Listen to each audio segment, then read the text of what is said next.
Fala pessoal, tudo bem com vocês? Sejam bem-vindos ao canal NetInvest e neste vídeo vamos falar sobre ações de bancos e perspectivas gerais sobre o setor. Será que são barganhas da bolsa do momento? E este é o tema do vídeo de hoje. Antes de começar esse vídeo, já peço a sua inscrição aqui no canal para acompanhar todos os vídeos diários que eu posto e bem como a minha trajetória pessoal nos investimentos. Bem, e hoje eu estou com 44% da minha carteira em bancos, tanto Banco Itaú, Banco Bradesco, Banco Santander e Banco Brasil. Então, será que com essas boas perspectivas que iremos ver no vídeo, será que esse setor irá deslanchar? Em particular, só estou aportando nas ações do Banco do Brasil hoje. Então, bora lá falar um pouco sobre os bancos. Em particular, vamos falar um pouco sobre os bancos nos Estados Unidos, já que alguns desses bancos divulgaram seus resultados do segundo trimestre de 2021. Então, bancos nos Estados Unidos disparam em lucros e trazem boas perspectivas para o Brasil.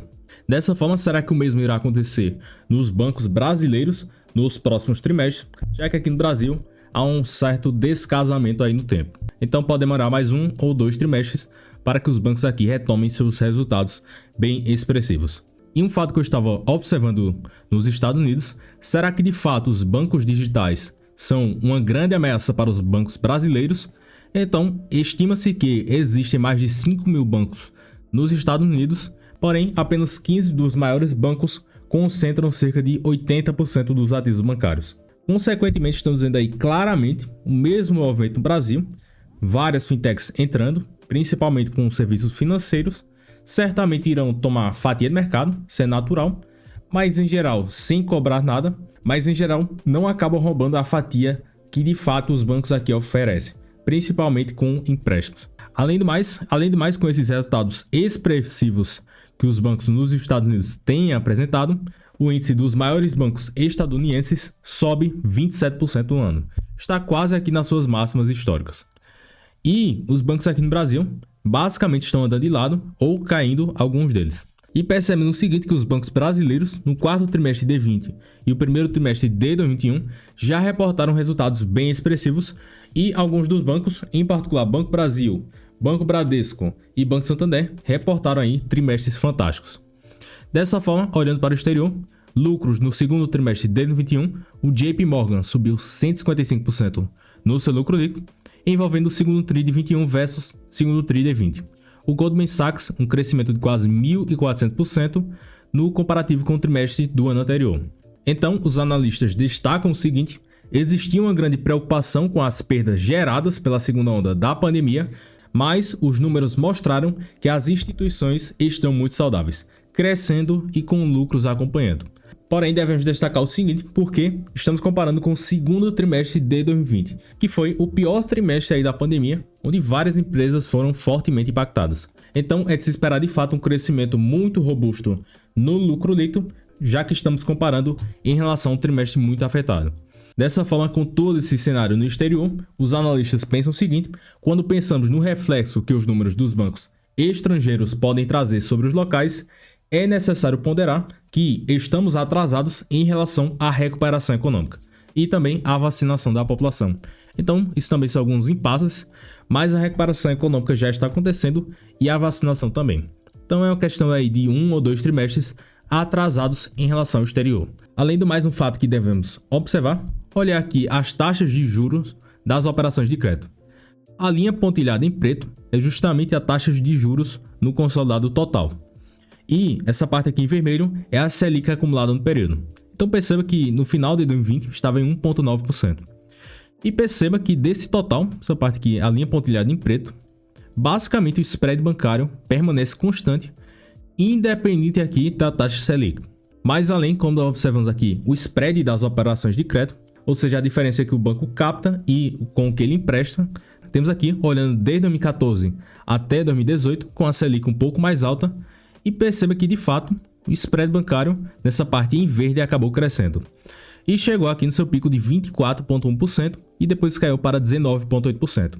Então, apesar dessa relação do spread de captação com a Selic para o de fato ofertado ficar algo em torno aí de 20 a 24%, quando a Selic sobe há um descasamento aí muito grande e os bancos acabam incrementando receita de margem financeira. Dessa forma, é esperado que também a receita dos bancos cresçam com essa subida da taxa Selic. mas consequentemente o custo do crédito acaba aumentando porque eles irão captar por um valor maior. E os bancos aqui estão atrasados, mas de fato já têm apresentado melhoras. Quando pegamos aqui o lucro dos 4 maiores bancos, que engloba Banco Itaú, Santander, Bradesco e Banco do Brasil, em bilhões de reais, percebemos o seguinte: o primeiro TRI, segundo TRI e terceiro TRI de 2020 muito fraco, mas o quarto trimestre e o primeiro trimestre de 2021 já mostraram resultados muito expressivos, similares nos quais já foram vistos no final de 2018 e início de 2019. Então isso já é um ponto positivo aí para todo o setor, e quando percebemos, são ações que o mercado está batendo muito forte hoje. Principalmente que, em geral, os bancos acompanhavam o índice Bovespa e no médio a longo prazo rendiam um pouco mais do que o índice Bovespa. Percebemos aqui, desde janeiro de 2021, Ibov subiu quase 6%, Bradesco está lateralizado, Itaú caiu 3%, Santander caiu 7% e Banco do Brasil caiu 12%. Então, o Banco do Brasil realmente é uma das ações mais baratas aí do setor. Além de mais, comparando alguns indicadores dos principais bancos, temos aqui o Banco do Brasil com maior dividend yield, depois o Banco Bradesco e depois o Banco Santander. Exceto o Banco Itaú, que está com dividend yield muito baixo, porque o Banco Itaú basicamente não está pagando dividendo, está pagando aí o mínimo de payout. Indicador preço sobre lucro, historicamente o Banco Brasil é cotado a múltiplos baratos, e depois o Banco Santander e o Banco Bradesco com 10 vezes lucro. Preço sobre valor patrimonial, também o Banco Brasil é o mais descontado, depois quase empatado Banco Santander e Banco Bradesco. E aqui o mais caro, o Banco Itaú. E no quesito margem líquida, o Banco Bradesco se sobressai com uma margem fantástica de 22%, depois o Banco Santander com quase 15% e depois o Banco Bradesco com 12,7%. E aqui o Banco Itaú por último. Quesito rentabilidade sobre o patrimônio líquido, temos aqui o Banco Itaú melhor, depois o Banco Santander, depois o Banco Bradesco com 13% e o Banco do Brasil por último. E mais além, comentando aqui particularidades sobre os 4 principais bancos, Itaú, Bradesco, Santander e Banco Brasil. Banco Brasil tem um dividend yield médio de 6% nos últimos 10 anos, e percebemos aqui que o Banco Brasil de fato entregou um resultado fantástico, bem acima do esperado pelo mercado. Um lucro líquido ajustado de quase 5 bilhões em um único trimestre, o que representa um crescimento de quase 45% em relação ao mesmo trimestre anterior. Isso se deu principalmente devido à redução brusca das provisões para devedores duvidosos, aqui com a redução de 54%. Então, um fato muito curioso aqui sobre o próprio presidente do Banco Brasil, referente aos resultados do primeiro TRI e para todo o ano de 2021, eles mencionam aqui que esse resultado de quase 5 bilhões de lucro em um único trimestre foi impulsionado basicamente pela uma menor provisão de créditos para liquidação duvidosa e pelo crescimento na margem financeira. Ele menciona aqui que observam tendência de retomada, estão mantendo o guidance atual de um lucro líquido de 16 a 19 bi e ainda observam a possibilidade de encerrar o ano mais para a ponta alta do intervalo. Ou seja, das projeções do próprio Banco do Brasil, de 16 a 19 bilhões, estão projetando que podem chegar aqui em até 19 bilhões. E de fato já entregou quase 5 bi em um único trimestre, aí vezes 4 dá quase 20 bilhões de lucro líquido. Porém, provisionário bem menos do que os trimestres anteriores. E por que isso é interessante? Porque o Banco do Brasil já falou que irá pagar 40% de payout. Então, se ele tivesse lucro de 16 a 19 bi, irá pagar de R$ 2,23 até R$ 2,65. E preço teto, R$ 37 até R$ 44. Hoje, as ações estão em torno de R$ 31. Então, se realmente o Banco do Brasil entregar 19 bi de lucro, preço teto R$ 44, significa uma margem de segurança muito grande para continuar aumentando as posições do Banco do Brasil. Em particular, não é recomendação de compra de venda. Com o censo do mercado, estão projetando um PL abaixo de 5 vezes. Historicamente, o Banco do Brasil foi cotado a 7 vezes lucro. Dividend yield projetado de quase 8% para 2021 e de 13,4% para 2022. Então, realmente o Banco do Brasil é uma das ações mais baratas da bolsa. Segundo o Bancão, Banco Bradesco, yield médio de 3,4%. E o Banco Bradesco também surpreendeu. Lucrou 6,5 bilhões em um único trimestre, crescimento muito robusto em relação ao mesmo trimestre anterior, entregou uma rentabilidade muito boa, índice de eficiência também boa para o banco, conseguiu crescer a sua carteira de crédito e também reduzir as suas despesas operacionais. Além do mais, o mercado está enxergando para o Banco Bradesco múltiplos também baratos em relação ao seu histórico, de 8 vezes lucro para 21 e 22. Dividend yield projetado de 4% até 8,8%. Preço-alvo R$ 27,00 e também está abaixo do preço-alvo do mercado.